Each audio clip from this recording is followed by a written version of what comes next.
Introducing the epic new Swift. Time to go swifting.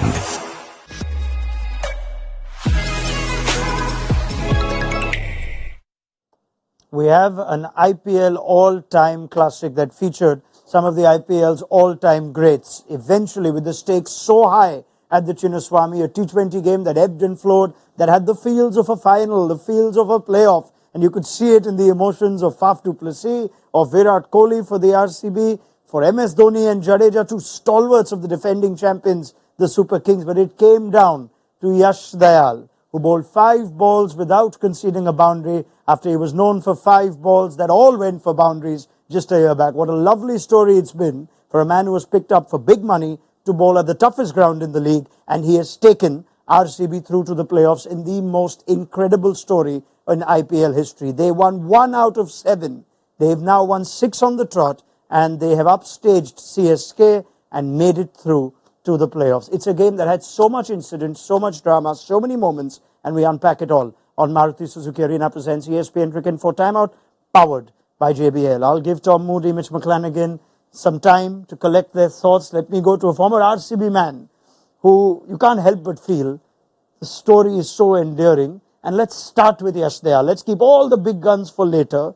If you were Yash Dayal right now, if you were with Yash Dayal right now, there'd be so much emotion, so much to say. I'm really happy for him because after what he went through the last time round with Rinku Singh and those 5-6s, this is redemption for him. I mean, I'm sure he's really elated. We could see that, and RCB's. I'm going to just interrupt your emotions and let you collect it together because we need to hear your words properly. So I'm going to give it just a moment till we get that audio sorted. But you got that. We'll come to it. I mean, this game was full of errors from both teams, and we'll come to that in a second. Tom, let me start with you, and let's continue with just the Yash Dayal story. Yeah, look, it was wonderful to see someone have the opportunity for redemption. What happened last year with Rinku Singh, every bowler's been through that at some stage of their career. But not every bowler gets the opportunity to bounce back in a pressure moment and sort of turn the page finally on what he's remembered for. He is now remembered for a significant over that we've just seen played out in a critical game to help his side that were on their knees a number of weeks ago to qualify for finals that no one ever thought would be possible. So hats off to him because it shows character, it shows skill, it shows a lot of things. And it's also, from RCB's perspective, a good recruit. Yeah, let's talk about the skill. Your club, left-arm bowler, and we mentioned it's a tough place to bowl at. You have the 2 iconic CSK batters, IPL batters, who are known to get the job done. The last ball of the previous over has gone for 6. You feel like this game is yours to lose. The pressure, I can't imagine what Yash Dayal would have gone through with his recent history. Throwing the ball to you, because a ball that worked for him was that back of the hand slow ball. Just decode the skill. What I love about it is that his back of the hand slow ball actually gets a lot of dip, and obviously coming out the back of the hand, it means that looks the way he bowls, he gets a big flick right at the end before it comes over, which creates that revs that has the ball coming down like that, and means that it can actually drop down. So I think that's quite significant. It's a really hard skill to execute under pressure. But what I do like from what I've seen from him, obviously coming back from what has happened in the past against Rinku, but in terms of that game, like he was probably their best bowler for a long period of time, and what I did like is compared to what CSK did at the end of their innings, he used the surface. He was one of the bowlers tonight that really used the conditions to his advantage, and you saw to Jadeja there at the end, and even to Dhoni when Dhoni was almost through he was through that shot, which he got caught on the boundary, hit the toe of the bat, and that's because the surface meant that a good slow ball into that surface was really effective. So I'm glad he stuck to his guns because you get a lot of noise. You get a lot of people running up to you in those moments and telling you, particularly batters, they love to run up to you and say, bowler Yorker, bowler Yorker. And for him to stick to what he thought was the best skill for the night and use the conditions effectively was probably the best part about that. Yeah, I mean, the one error ball, if you can call it that, is the one that the pitch didn't come into play, where MS has hit 110-meter six, and you think after that it's only a matter of time. These two are hitting it well. They're going to get it. Incredible. Sing me a song, Varun. Let me make sure I can hear you. Maybe you can sing a song for Yash Dayal. I think we're all good, right? I've got the thumbs up from the dugout. Yeah. So now let's restart almost and talk us through the journey. You've spent time with Yash Dayal. What a lovely story, and like Tom says, a moment of redemption. 100%. He's a really skillful bowler. He's had a pretty good season so far, but you need to top a good season off with moments like this. Like Tom said again, you want to be remembered for something good in the game, and this was his chance of redeeming himself from whatever happened the last time with GT. Tonight's a big night for him and big night for RCB because they've actually come against all odds to do what they've done today. It happened last in 2016. I think both of us were part of that journey. It ended with Tom's team, and when we qualified after winning 6 games on the trot, again at the Chinnaswamy Stadium, it was just joy and nothing else. Yeah, let's talk big moments, of which there are plenty, and I can't help but think the biggest has to be the run out of Rachin Ravindra. What's happened there? Look, it was clearly only a 1.5 in the actual run. A comfortable one, but one of those ones where clear communication breakdown. Rachin was obviously the one that was run out, and I think that he needed to stamp his authority on the second call, as in taking the second and saying no, given that he felt that he was going to always have trouble getting to that non-strikers end. And that still can be made when Dube has left his crease and he's down the track by 3 or 4 metres. That's fine, because he can then backtrack and get back in. But it was that hesitation to say no at that critical time. Whether that's, a young player sort of, not stamping his authority on that moment. I can't imagine too many experienced players not sending that returning batsman back in his crease, because there was definitely not 2 there. Alternately, a senior player who knows he's hitting it as well as Rachin was, is quickly going back and making his own ground, if nothing else. Even if a wicket must fall, do you sense somewhere poor Rachin Ravindra who had perhaps his best innings of the IPL tonight? Yeah. Played well, yeah. Yeah, he did play well, and it almost looked like a moment of panic for him, because he definitely said no, and then he saw Dube was running and not looking at him, and Dube was watching the ball. He wasn't watching his partner and wasn't... In loud stadiums, you get told to make eye contact with your playing partner and to use hand signals and stuff like that, because you can't hear the calls. So that's the mistake that was made from Dube's point of view. He was only watching the ball. He wasn't watching his partner. He just touched and went. And when Rachin realised that they weren't going to make it, it was almost too late, because he wasn't making eye contact. So, a senior player probably would have turned around and gone back. I'd imagine someone like a Daryl Mitchell would have done exactly that. Dhoni or Jadeja probably exactly the same. And just in that moment, I think he just panicked when he saw that Dube hadn't made that eye contact. And because Dube's batted well in the first half of the tournament, he probably thought that he was a senior. But at that moment, Rachin was 61 off 47 100%. or 37. He was playing the innings that would certainly have taken them to the 201 mark. Forget winning the game. Easily. And they probably could have got close to winning it. And to think, a player who was perhaps in this the most purple of patches at the start of the IPL, that error of judgment perhaps a result of the pressure of Shivam Dube's innings, which now for the last 5 or 6 games, an India selection didn't look that player that he was in the first part of the IPL, did he? I think the last 5-6 games was when the pressure was really on, and the role Shivam Dube is going to play for the Indian team in the World Cup is that of a batsman who's going to have to deliver under pressure, and the pressure's been on for the last 5 games, and he is not delivered. So that's definitely something which is going to be concerning the Indian team, especially when they've left out a very clutch player in the form of Rinku Singh. Rinku Singh is one of those players who always delivers in a clutch situation. Both left-hand batsmen both do similar roles, but Rinku has delivered in clutch situations for KKR, for India. Yeah. So it's quite startling, and I also feel today that RCB have outbowled CSK. Sure. With the way their fast bowlers are bowled today, CSK, if you go to see, Shardul has gone for 60, Tushar Deshpande has gone for 50, and Simarjeet has gone for 20. He just bowled the 1 over for 19. Yeah, for 19 in an over. But the way Siraj bowled, the way Cameron Green bowled, the way Lockie Ferguson bowled. Yes, Lockie Ferguson had a few scares, gave everybody a few scares, but he did manage to get an important wicket as well. I'm going to come to that point of this. The RCB's overall bowling far better, more potent than CSK's, but must just continue to talk about Dube and whether it's fair to have thoughts, which I'm sure a number of fans do, of this is the player that effectively is going to play ahead of Rinku Singh. And maybe there are other reasons why Rinku Singh didn't make a 15, but India thought that what Rinku Singh brings, they have covered with Dube. And are those concerns legitimate? Is that kind of thought fair on Dube, who himself is also a young player, like Rinku is? Well, I think the concern for me, well, first, I always felt the selection was based more around Dube being able to bowl.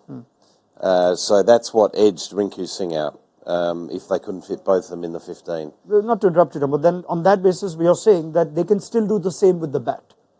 Can they do the same with the bat? Well, if I was selecting purely on a batting standpoint, Rinku Singh's ahead of Dube in my view, purely because of the backlog of what he's already done for India. You know, his record for India for his short time with India has been outstanding. So if you're picking just purely on batting and being a finisher, to me Rinku Singh is the selection. But to me the selection was made, which I at the time agreed with, is the fact that Dube can bowl and gives you that sort of flexibility as someone that bats down the order, that can fill a role with the ball, particularly if Hardik Pandya is injured or his form is, continues to be an issue. You then have got flexibility within your playing 15. Rinku Singh doesn't give you that flexibility. So that's how I saw that selection. But there's no question with regards to Rinku Singh and his ability to step up and be quite resilient in clutch moments. But I feel the thing is that Dube has bowled, I think, maybe 2 or 3 overs in the whole IPL. Sure. So, I mean, I would be surprised if the Indian team and the management is thinking of actually bowling Dube, because I think they've just taken him. I think they've taken him purely on his batting ability, because in the beginning of the IPL, obviously Rinku wasn't getting too many chances to bat because Narain and Salt were just taking everybody down, and he hardly got any balls to play out in the middle where Dube was slamming everybody, fast bowlers and spinners. So I think they've gone with, there is a bit of recency bias with that selection. Yeah, I can't agree with you on that. I think that, yes, the IPL is something you do measure someone's form, but to me it's about balance. Dube gives you that balance and gives you the option. That's why I think, and it's not Dube's fault he hasn't bowled. If we didn't have an impact sub, he would have bowled. Simple as that. Along with a lot of other people. You can also add to this that there are concerns on Hardik's fitness, right? Yeah. So you are also taking insurance for an important skill set there. But you can argue that they could have had Rinku instead of an extra spin also. But the last time Dube bowled was in 2022. Bowled this year. He bowled against Afghanistan. No, one sec. Yeah. In this, I know this. I'm saying the last time he bowled before this IPL. I just said he bowled 2 overs this IPL. The last time he bowled before this IPL was in 2022. Sorry. In the IPL. Yes, in the IPL. So that's been a long time since he's Points bowled. well taken, but I guess here the conversation is simply whether there's another player who India are concerned about with form. He's bowling in domestic cricket though. Not much. All right, we'll put the pin in that now because this is going on, but the points are all well made. Yeah. And I guess this also just adds to Rohit Sharma's challenge and Rahul Dravid's when they receive the Indian team together on the players that they would need to just get up and running before the World Cup, the captain himself included, with some runs in the last game.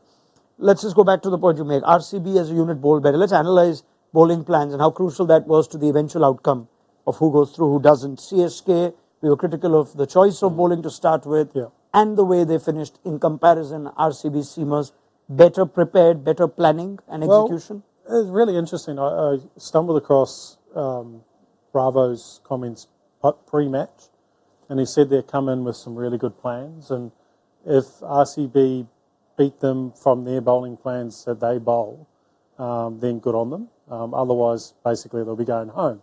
Was the gist of what he said, and to me, that we saw that at a couple of stages throughout tonight, where they went to wide Yorkers and wide short slow balls to a field that would work on a good wicket.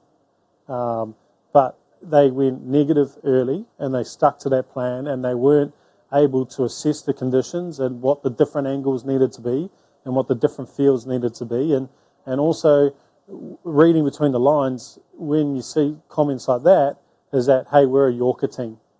Like, we bowl Yorkers, and that's what we do.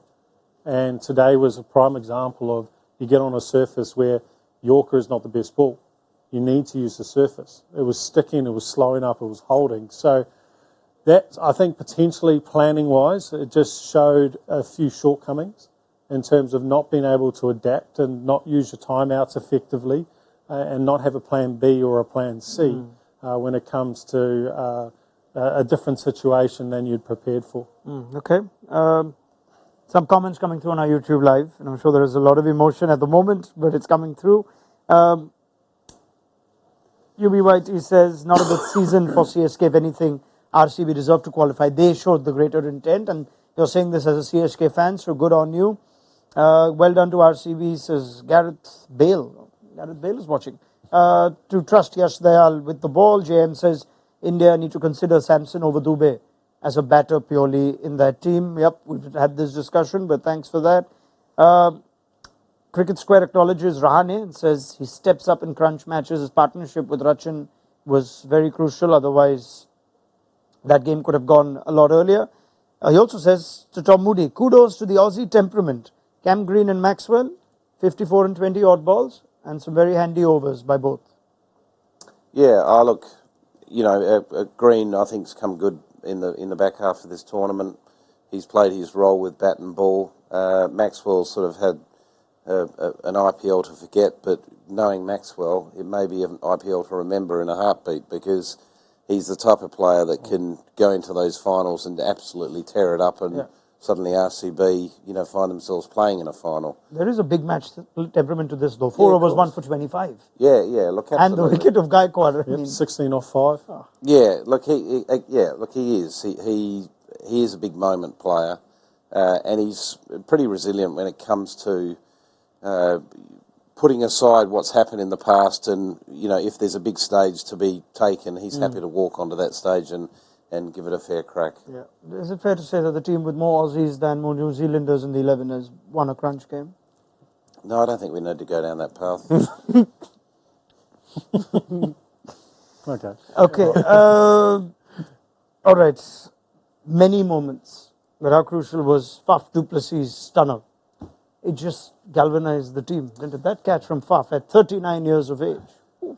Well, I think Faf's leadership period has been really important in this return to form for RCB, because as a captain, he was in a pretty dark place, with regards to where his team was at and how he had to try to navigate things to turn things around. But what I admire about RCB is how they have embraced the change of the tempo of the game this year, and they have led from the front. Both Faf and Virat Kohli have led from the front with that brand that was required for them to be competitive. We have been in the past critical in some of the slow play with regards to them finding those higher gears early enough.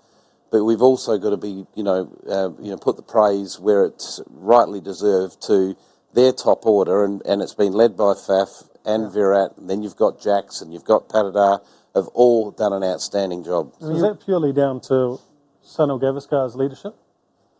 So I'm not with you on that.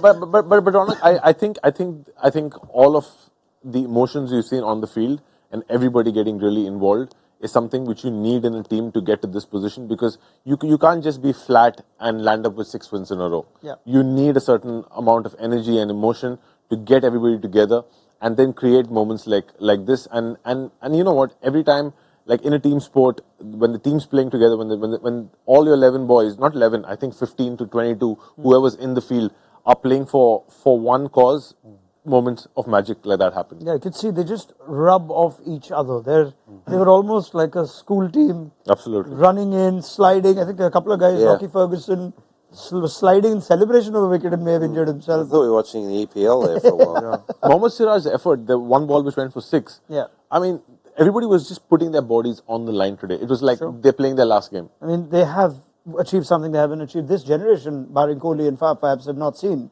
which is in 2011. You go 13 years back for the last time that RCB won 6 in a row, and that's only once in their history. So a franchise that's been around every edition of the IPL, it's only the second time they've won 6 in a row, and this time that 6 has taken them through to the playoffs.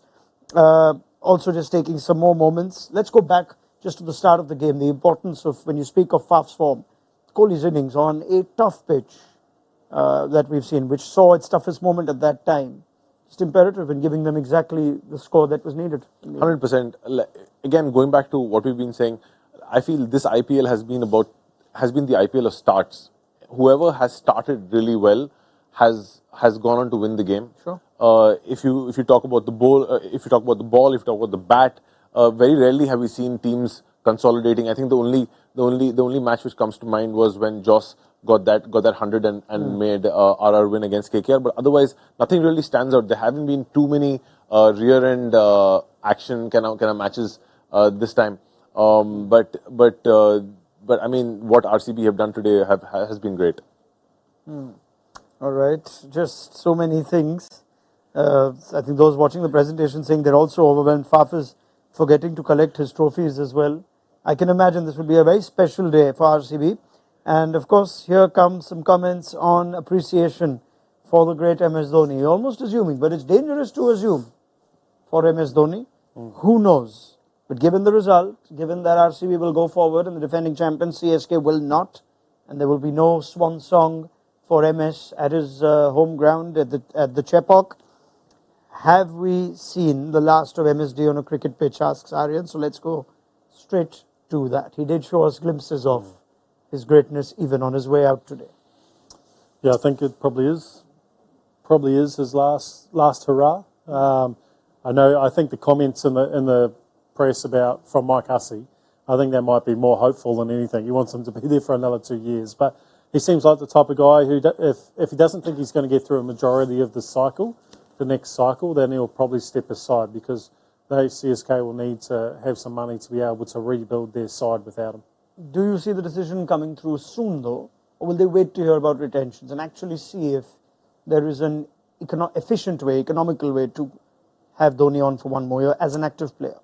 It's very hard to read MS Dhoni, period. So I don't think it'll be a rash decision. I don't think it'll happen overnight.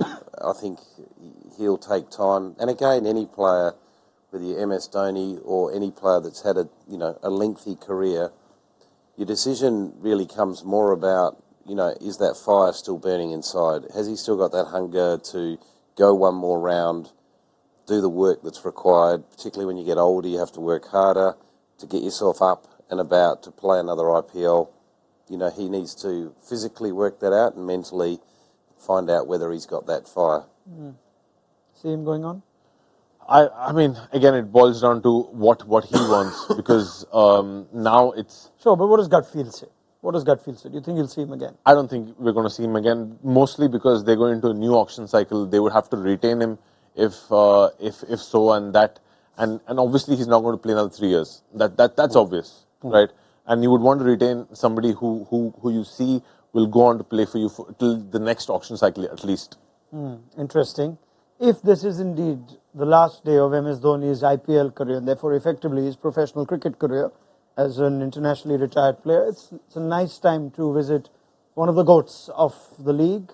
Astor, Moody, Mitchell McClenaghan, Varun, all of whom have had interactions with him, events on and off the field, memories of him. Let me start with you, someone who bowled to him, and just at his peak and his prime, MS Dhoni, and what impact he had, what effect he had as the player that he became in the IPL? Well, he single-handedly actually was probably the reason I didn't get picked up at the auction one year. He got me in a qualifier in 2017, and when we ended up going on and winning it, but he got me in the last over of the first innings, and it was pretty embarrassing as a bowler. It wasn't the finest moment of my career. Wet ball running into Dhoni last over before the break, and I bowled one of those balls that Yash Dayal bowled tonight, that little hip high full toss, and it was a no ball, and it was from there it was quite downhill. there was no hiding after that. There was a pressure on the bowler when you bowled to Dhoni. Yeah, there was definitely more pressure because you knew that if you missed slightly, that there was a high chance of it going over the rope, particularly at a ground like Wonkitty, where the surface, bowling your slow balls into the surface weren't as effective. So I learned a lot from that though as well, and you had to really. It was a good reminder that you had to look at different ways of preparing, and you couldn't just run in and bowl a certain style of delivery. You had to try and outthink someone that great. And I watched him progress as well, and throughout his career, he'd always try and get ahead of you, at the death. So he was a phenomenal player to play against. He definitely had an aura around him, and it's definitely one of the finishers I've found the most pressure having a bowl against. As an opposition coach who saw different phases of his career, Yeah. the kind of thought and planning that went into when you came up against Dhoni the player, Dhoni the captain, Dhoni's side? Yeah, huge. There was always plenty of conversation on mainly defensively, how you can stop him from hitting those boundaries at the back end of the innings. And it nearly seemed that, just touching on your point, Mitch, you start with one plan and 2 years later you have to evolve to another plan because he's mastered what you felt that you had sort of pinned down to a good option. He'd worked out a way to, find boundaries and hurt you at the back end. But one particular Dhoni moment for me goes back a long way. Back in 2005 in Jaipur when I was coaching Sri Lanka and he scored, I think it was 183, hit 10 sixes. He came in at number 3 that day. And it's the first time I really saw this MS Dhoni come to life. And, oh my gosh, it was like a real sight to be seen. I've never seen sort of the destruction on one particular afternoon like I saw him just tear the Sri Lankan attack apart. We had a decent attack. We had Chaminda Vas, we had Dilhara Fernando, had Matai Muralidharan, we had Faviz Maroof. So we had, a very respectable attack, and he just, I think we batted first and got nearly 300. He chased it down with about 3 overs to spare. Thanks for coming. I remember that look with Dhoni. Nice. Yeah, I was incredible, but just we're all so used to it now, the power hitting and the quite creative way of batting. It's nearly like he's playing street cricket. Yeah. And it just all unfolded in front of us. It was incredible to watch. The story starts from the grassroots, as we know now, well documented over years. That was the start of his journey in many ways for international cricket. There was beginnings against Pakistan as well. But now if you look at the longevity, there'll probably never be a greater personality from the state of Jharkhand, where he continues to reside till this date, how long his career has gone, the role he played to inspire cricketers like yourself, sportsmen like yourself, MS Dhoni. Absolutely. I mean, nobody really knew where Jharkhand is before MS Dhoni played for India. I mean, when I played my first year of under 15, that's when he played for India. I think 2005 was what you're talking about. That's when I started my age group cricket in Jharkhand. I'd never really met him. The first time I met him was actually in the Indian team bus. And then I mean everybody talks about a lot of his one day and T20 innings, but I think he's somebody who always found a way, irrespective of the format. My memory goes back to an innings he played at the Oval. We were 3-1 down in the series. Broad and Anderson were doing Broad and Anderson things. He was just stepping down the wicket and just taking every ball in his body. I mean, I've not seen many people do that. He just didn't want to get out, and he was like, even if I get hurt today, if they hit me from head to toe, I don't care. I'm just going to be out there and not get out. So just seeing something like that was really inspiring, and really, like, as a young cricketer, you can really learn that if you actually put your mind to it, you can actually achieve anything. And that's what he did from a small town in Jharkhand, Ranchi, to where he is today. What an absolute pleasure it was to watch, follow, in the panel's case, play with, against, or watch from the opposition dugout the marvellous career of MS Dhoni. And, well, as it turns out, it is in the fairy tale finish, but that doesn't undermine the career and its achievements in any degree. Who knows, maybe it's not the end. Let's not get carried away and get all too sentimental. funnier things have happened. I think we've all called it about once every season for the last 4 years. So who knows whether we've got some more life with MS Dhoni. Whether you see him as an active player or not, you could almost be sure that you'll see him in yellow in some form or the other over the next few years. Right, back to the attention of the game where emotions are just about settling. There'll be a party in Bengaluru all night tonight. And their captain has been awarded Player of the Match, interestingly. Lots of contributions. There have been a tough call today for Player of the Match. But Faf has actually said he dedicates this Player of the Match award to Yash Dayal. And he says, I told him pace off on this surface is the best option. Which again comes down to Faf's leadership. And fair enough, dedicating it to Yash Dayal tonight. But Player of the Match contender, strongest choice would have been Kohli had a case. Faf had a I case. think Faf. I would have gone Faf. Green with some all-round contribution. Faf 54, And the catch. captain well, a game-changing catch. Yeah. Virat batted well, but Faf batted in the same phase as Virat did as well. Oh, look, there's... Patidar would be there. Patidar is a regular theme on the comments as well. On how absolutely. important I thought he's been, including tonight. But what this is telling us is why RCB won is there was a number of contributions. Simple as that. It was a collective effort, and that's pretty much been the theme in the last 6 games. Yeah. I mean, if I want to quickly, I think it's a more detailed chat which we will have, but in all now, this is quite a disappointing defence from the Super Kings with the start they had. Very unlike Chepauk or unlike Chennai to fall off the momentum. They almost never do that. If they have tough seasons, it's usually because they've started poorly. This is quite an unusual year, isn't it? I think it's down to injuries as well. Pathirana was a big miss. Deepak Chahar, again, big miss. So they're missing 2 very, very important bowlers. And Jinx not hitting form, again, they were depending on him a lot. But I think Pathirana and Deepak Chahar not being there are the 2 biggest misses because they never had a proper death bowler ever since Pathirana left and Mustafizur left. The last time Mustafizur played against RCB, he got 4 wickets. Big misses. I mean, they've also, if you add Moeen Ali's unavailability for a big game and Devon Conway the entire season, I know you keep rightly reminding us every franchise has that story, but it seemed like CSK build around their first choice overseas so much more than a lot of the others. Very rarely are there reserve overseas players called into action for a large chunk of the season. Yeah, look, they've had some unlucky sort of misses with, injuries and what have you, but, the Pathirana and the Fizz, I think they went into the season not planning on playing both of them in the same 11. So I think, we've got to recognise what their combination possibly was always going to look like at the beginning, and both of them weren't in that combination. I just felt that just on paper they didn't look as strong as they have done historically.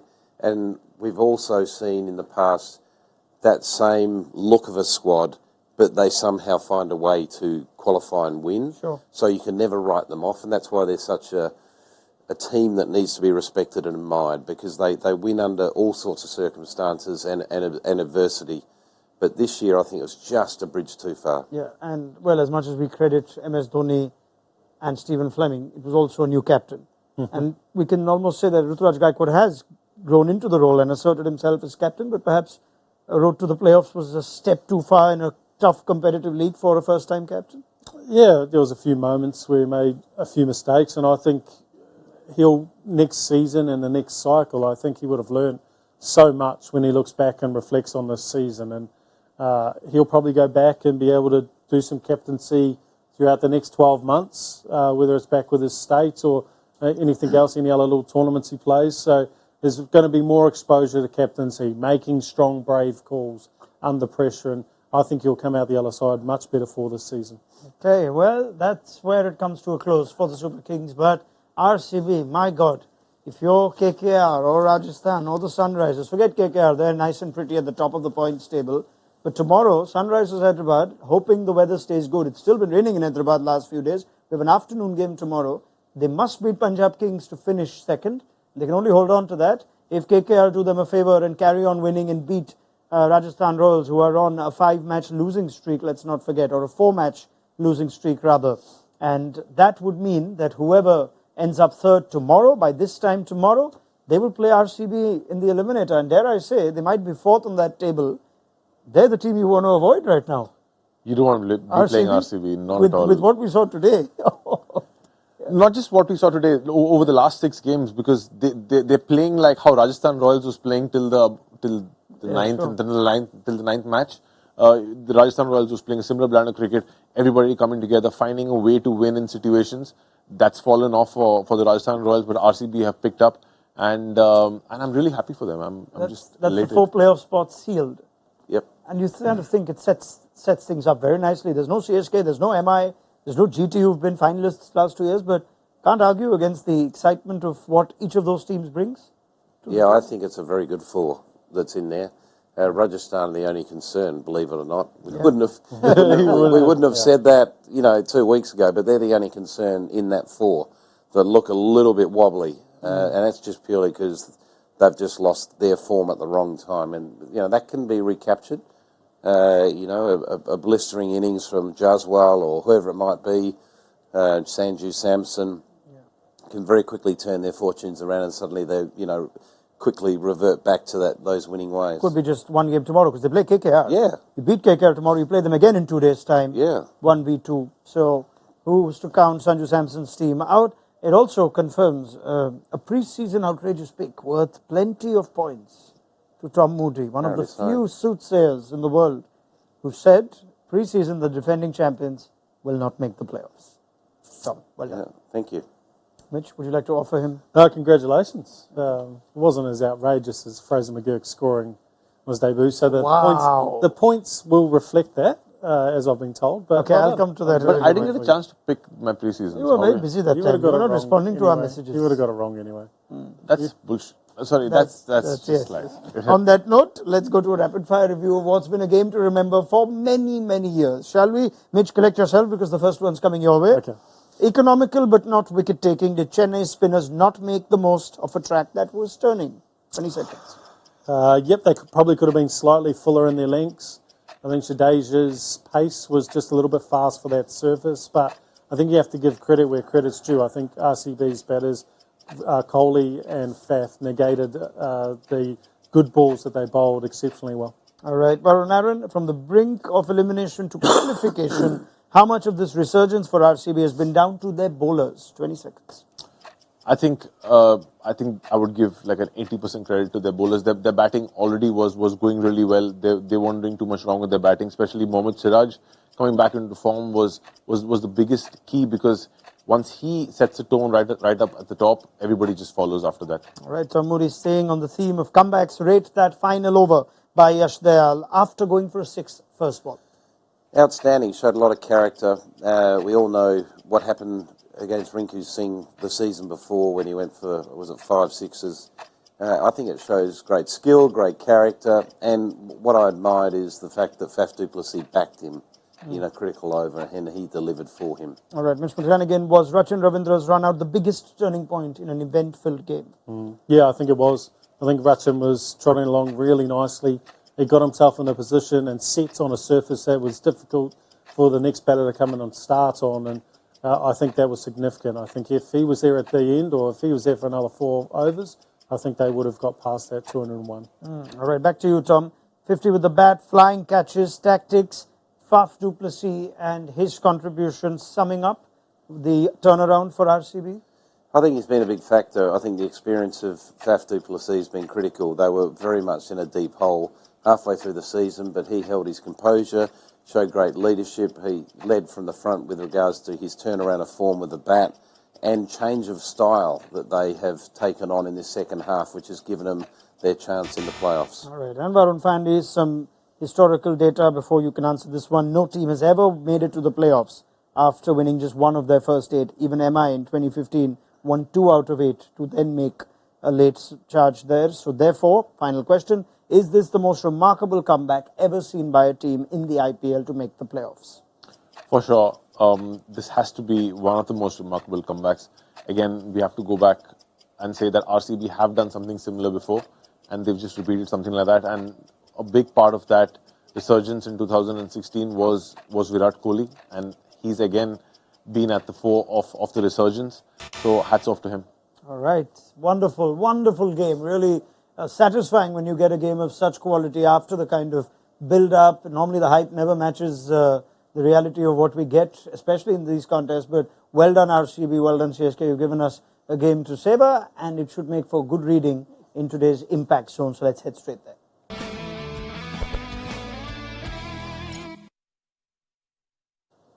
All right, Mitch McClenaghan, who's on a bit of a hot streak, 161 with all-round contributions from 3 RCB players. It rewarded you well, Mitch, picking 3 RCBians. Yep. You've got to go with the side you think's going to win. So, especially that bowler, that standout bowler over there. Well, he's been effective with the ball. Yeah. The bowler. He's bowled every game. That bowler has top tier points with 63.8. Well, he's bowled every game. He actually bowled well. Yeah, he's been bowling much better. He's been bowling exceptionally well. Tom was not very impressed. Him bowling most of his overs since that game in KKR at Kolkata probably has actually helped the balance of their side. So his bowling's been impressive. Would you like to not accept today's award on the grounds that Cameron Green didn't bowl enough or nothing like that? You have no problems with today? No, look, hey, it would have been great to see him bowl that last over. Okay. Maybe that would have appeased my colleagues on the couch. Then you wouldn't get the Yash Dayal. I don't have a problem. As long as you know. Oh, you actually did it first, I think, with Mo and Ali as a. Oh, right, okay, so it's on me now. We're just following your footsteps. That's good. And I just want to see that one more time because it's been a tough day for poor old Shivam Dube. We spent some time talking. I just wanted to see his overall impact. Which Oh my God. He used to be a lock in this game, eh? Yeah, At the minus start of the 17. season. He was the first it's a one off cruel the game. board. T20 cricket can be a cruel game, and our numbers amplify the cruelty to some degree. But that gives you a fair reflection. Somebody like Faf du Plessis Could have got some more points. Could have got some more Could have got some more points. Agreed. Santner is 59. Yeah, was interesting. Du Plessis should have got more. Anyway. But it's all right. Well, that's where we stand. So Mitch McClenaghan will continue making some progress on that points table. And we have to look at the outrageous picks, which were landed again by Mitch today. Kohli and Patidar with 40 plus. This 40 plus thing is working for me. So I'm going to raise it a little tough bit as now. well. We're going to make it 50 for the playoffs. Yeah. Tom, he's done this twice in a row. He did this yesterday as well. No, that's fine. You That's just very do it. difficult That's to do. fine. You do like what you like. That's fine. Okay. Very difficult to do. On that note, Varun Aaron, I excuse you on the last day of the league stage and I look forward to your company for the playoffs. Thank you very much. Mitch, Tom, get back in action tomorrow for the last day of the league stage. I have waited 58 days to say this. And it is finally here. In fact, it's already here. It's 12 minutes to 1. Today. So today is the last day of the league stage of IPL 2024. And we have already seen our 4 playoff contenders. 3 of them are in action tomorrow, starting with Sunrisers against Punjab. Build up to that just around the toss. Maruti Suzuki Arena presents ESPN Cricket for Timeout, powered by JBL. And we close out with what could be 1 versus 2 come the end of the league stage. The story is for RCB. Enjoy it if you're an RCB fan. You deserve it. You've earned it. And we will see you tomorrow. On your way out, though, it'll be hard to cancel the noise in Bengaluru, but you can pick up some great JBL products at a really good discount that will help you cancel the noise and just chill for the rest of the weekend. I will tell you how in just a second as we say goodnight, and we look forward to your company tomorrow. JBL is a brand with over 75 years of audio legacy, known for its signature sound in top-of-the-line products like soundbars, party boxes and speakers. Now you can experience the same legendary sound in their exciting range of active noise-cancelling TWS earbuds at never-seen-before prices. You can check out these unbelievable offers on the official JBL website. Oh, and by the way, use the code JBLXCricInfo for an additional 10% off.